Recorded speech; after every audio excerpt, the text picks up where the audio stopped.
In August of 1849, the Great Indian Peninsula Railways Company signed a contract with the East India Company to begin an experimental railway line.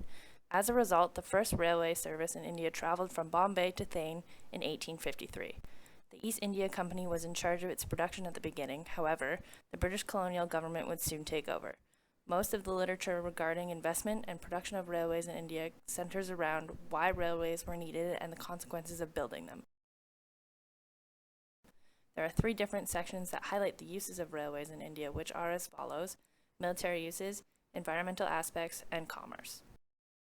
With regards to the military aspect, there is little disagreement amongst scholars that railways were beneficial to defense and resupply during wars, conflicts, or disagreements. There are discussions within primary sources about the topic, but very few secondary sources discuss it more than just to mention it in passing. Specific authors such as Kerr have commented on the topic, saying there has been surprisingly little critical scholarship about the role railways played in British thinking and actions regarding the internal and external defense of the British Indian Empire, despite the presence of an extensive body of official and semi-official writing. That being said, there isn't a whole lot of discussion on or about how exactly the rail system was used, only that it was used to transport troops and supplies. For example, Bhattacharya talks about some of the military uses of the rail system in British India, but emphasizes that it was used to connect military buildings as opposed to who or what was being transported. There also isn't much discussion with regards to whether rail transport actually helped increase efficiency of fighting, lower costs, or losses during war. One thing the literature does argue decisively was that those in charge of British India believed that investment and production of railways would help the British defend India's vast border. Authors have discussed that the trains would move troops and supplies across the country faster, but don't say whether it actually made a difference in the long run, helped wars end faster, or fended off attacks. When it came to building railways strictly for military purposes, the idea tended to come and go as the conflicts and threats did the same. When the British felt their borders were being threatened by Afghanistan or the Russian expansion, military leaders would stress the need to build more rail lines for a quicker and more decisive victory. McPherson stresses this when he remarks about the importance of strategic placement of the railways in order to better protect the borders from potential attacks. In Nick Lira's article, he talks about when the threat of invasion or conflict was imminent, military leaders would stress the need for more railways. However, if railways weren't completed by the time the conflict was over, many times the project would be set aside or remain incomplete. At the same time, the text never really gives concrete or detailed examples as to how the railroads would give Britain faster and more decisive victories. All that is really mentioned is that by moving troops by train, they would be able to set up defenses faster and be able to continuously resupply those troops.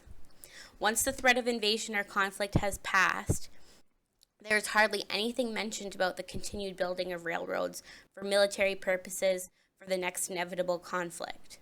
However, only when another threat looms will construction for military purposes come to the forefront of railway investment discussion. In 1840, British colonial administration promulgated an ordinance called Crown Land Enrichment Ordinance. This ordinance targeted forests in Britain's Asian colonies and affected the views of deforestation, cutting of trees, and the cultivation of waste as a sign of progress. This is also due to military history and agricultural revolution in England. This attitude is exemplified by George Carnac Barnes, commissioner of the HIS3180A state, when he wrote, "So long as the supply was abundant, no thought was paid to the future." Crisis in the supply of timber for the railways led to the consolidation of existing initiatives for conservation, which led to the formation of the Forest Department in India in 1864. It is important to note the close connection between the shortage of timber and the initiatives for conservation in the wake of the British conquest. In terms of historians studying British India, they have often neglected how far the imperial phase saw a qualitative change between the people and the natural environment. This is exemplified by the literature produced by anthropologists, historians, historians of the Americas and scholars of African history, as well as the different arguments produced comparing the colonial context within Europe as well as the specific historical features in South Asia. The anthropologists view the past as a period of harmony between tribal communities and the environment. For instance, Pratap studies the evolution of swidden cultivation practices in India. With the historians of the Americas, their primary focus is on the ecological as opposed to social factors. This is presented by Crosby, who explored the biological advantage of new pathogens, plants, and animals by settlers. In comparison, scholars of African history compared and analyzed the societal effects of colonial forestry conservation in Africa with those of India. This is highlighted by both Anderson and Bernard as they explored the evolutional programs to control soil erosion and regulate stock management, but also the possibility of such programs to cover vested interests. With arguments examining the colonial context with situations within Europe, they view the relation of conservation and the rapacious use of natural resources as a feature more pronounced in a colonial context. For instance, Grove highlighted that colonial governments could easily initiate conservationist regulations in order to adhere to local pressures. With the specific historical features in South Asia, historians compared the effects of colonization in South Asia with those in India. For example, Fogel connects the growth of South Asian nationalism with the presence and the absence of railways. Overall, although these studies are useful, they do not tend to the problem of when and why there was a shift in colonial policies and attitudes. This is evident as the literature generally overlooks historical changes at a provincial level during the divide of the mid-19th century. There is also marked contrasts in the ways railways or aspects of how railways have been studied. While some are studied with little or no reference to the broader context which railways played in the evolving history, others encompass railways at an all-India level, where ecological effects on specific regions are overlooked. The latter is exemplified in the article Colonialism and the Environment in India, Railways and Deforestation in 19th Century Punjab, which will be analyzed in more detail. They also have an underlying assumption that traditional systems of land use were characteristically stable and that disruption was often on account of external pressures. Environmental histories deal with the reciprocal interactions between populations and other elements in the natural world. The study of ecology became prominent in the 1960s, brought widespread concern for the state of the environment. This was the case with maritime powers such as Britain and their exploratory expeditions in subcontinents like India. Due to Britain's substantial consumption of wood acquired from India for uses such as military, ship construction, rail sleepers, as well as for locomotive fuel, new pressures were placed in India's woodlands and ultimately led to shortages as well as fears of mineral decline in forestry. Research has proven that the construction and the expansion of the rail system in India by the British has led to some major environmental concerns. These concerns range from soil erosion, forestation, to the general depletion of natural resources. The main arguments presented by contemporary scholars are that the rail system was primarily used for the exploitation of India's natural resources. The first argument I would like to bring forward concerns economic development and its consequences on India's forests. It would seem that as India integrates itself into the global market, the natural consequence is the depletion of its resources. McNeill in particular argues that the relationship between the metropole, or the core state, and the periphery can have extreme consequences on the periphery's resource supply. Specifically, he argues that as the periphery, in this case India, becomes integrated into the global economic market, it is only natural for that state's resources to be depleted as consumer demands in the core increase. Doss acknowledges McNeill's argument and responds by saying that his theory focuses on the active depletion by the metropole in the periphery and lacks information on what is needed to extract these natural resources. In her article, Colonialism and the Environment in India, Railways and Deforestation in 19th Century Punjab, she identifies railways as resource extracting mechanisms. By labeling them as such, it is easy to make the connection that railways were used primarily to extract raw materials. These raw materials cannot be produced by the market and therefore get depleted at a higher rate. Doss continues to explain that, in her opinion, there are two schools of thought among historians who research the forest history of colonial India. The first school of thought, Doss argues, has essentially romanticized the colonial period, saying that the deforestation was the cost of a greater good. The greater good in this case is the economic advancement of Britain through India. The second school of thought essentially argues that the colonial period was a reckless destruction of India's natural resources. This group is led by Guha. In particular, he argues that the colonial phase was a watershed in the ecological history of India, as unprecedented and large-scale deforestation took place. Guha has a theory called the ecological equilibrium theory. This theory explains that during the pre-colonial phase, the local community's practices maintained an ecological balance. Moore agrees with Guha's theory of ecological equilibrium by stating that ecological crises during the pre-colonial phase were localized in comparison to those during the colonial phase. Moore continued to argue that the introduction of the rail system during the colonial phase caused the local ecological problems to spread. Moore then concluded that the introduction of the railways during the colonial phase caused the local ecological problems to spread and worsen.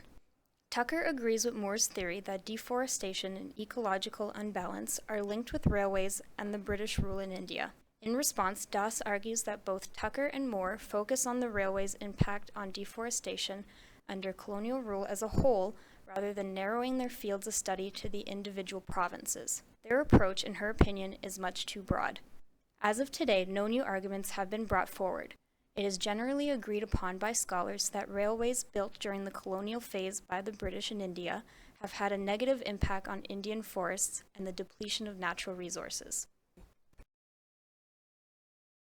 Within the economic historiography of Indian railways comes the central argument known as the gentlemanly capitalism. Coined by historians P. Kane and A. Hopkins, their theory argues that the rapid growth and success of the rail industry in India originates with the British obsession of commerce and business among a select group of aristocratic individuals. This theory also has the support of two other historians named Seeley and Hobson. Seeley's question of qui bono, the Latin phrase for to whose profit, is answered with support of the gentlemanly capitalism theory, arguing that English commerce drove not only the rail industry in India, but the British annexations within India at large. Hobson's support of Kane and Hopkins lies in his expansion to Seeley's answer to the qui bono question. By focusing on the individual investors and the financial dealers of companies and businessmen within the market, Hobson argues that the lust for profit ultimately drove British imperialism, leading to the investment in transportation and other profiting industries within India. However, there is a counter-argument to the gentlemanly capitalism theory, in where two historians named McPherson and Dummett attempt to argue against money and finance as being the primary driving force of the development of the Indian Railway. McPherson's view on the subject largely ignores the influence of British commerce. In addition, he is also skeptical of the influence that manufacturers had on the dual government system of paired British and Indian Mughal institutions. He believed that the production of industries including iron was an effect rather than a cause of the construction of railways in India. Dummett also criticizes Kane and Hopkins' arguments by noting the lack of connections drawn between transportation technology and the Industrial Revolution. Dummett draws conclusions that the Industrial Revolution and the development of technology created a natural attraction to develop a transportation network that would connect industry to centralized areas of trade and activity.